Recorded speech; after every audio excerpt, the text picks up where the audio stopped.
Приветствуем вас, дорогие друзья, на нашей творческой мастерской, которую мы назвали «Коныр Дептерге Конган Уйлар».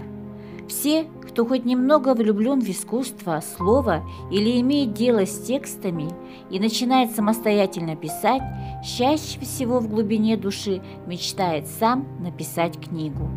Чтобы не оставить в тени способную молодежь, сотрудниками районной библиотеки в рамках проекта «Жыр Тунган, Сыр Тунган» было решено выявить среди наших молодых читателей колледжа, школ, рабочей молодежи, увлеченных литературой и имеющих талант писать свои произведения. Сегодня мы вас поближе познакомим с участниками нашей встречи, представим их вашему вниманию и коротко расскажем о них.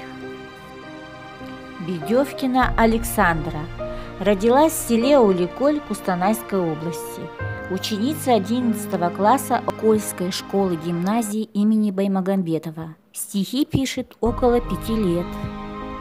Спектр тем сочинений разный, рассказывает она о себе, но излюбленные мною темы заключаются в человеческой жизни, которую можно рассматривать с разных сторон, ведь она многогранна. С поэзией меня связывает само бытие и желание творить, а творить – это значит писать. И мечтаю я о том, чтобы люди не теряли способность творить. Здравствуйте, меня зовут Бедевкина Александра, и я бы хотела рассказать вам стих под названием «Луна». Выхожу я ночью на крыльцо, лишь луна одна не дремлет. Ветер что-то мне невнятно внемлет, обвивая пламенем озябшее лицо. Звезды сотканы волшебным одеяльцем, освещая странникам их путь. Мысли спутались в пространственном альянсе, не давая времени заснуть.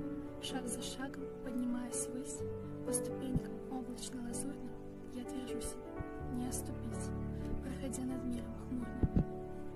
Подходя все ближе до луны, растворяясь всем своим сознанием и мгновением, ухожу в глубинные я сны, в поисках души обогащения.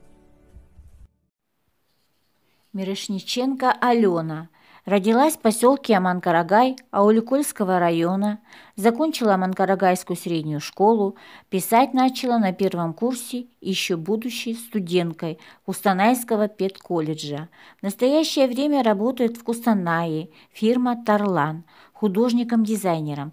В основном пишет для себя, увлекается музыкой и пишет музыку для сопровождения и чтения своих стихов. И талантливый художник.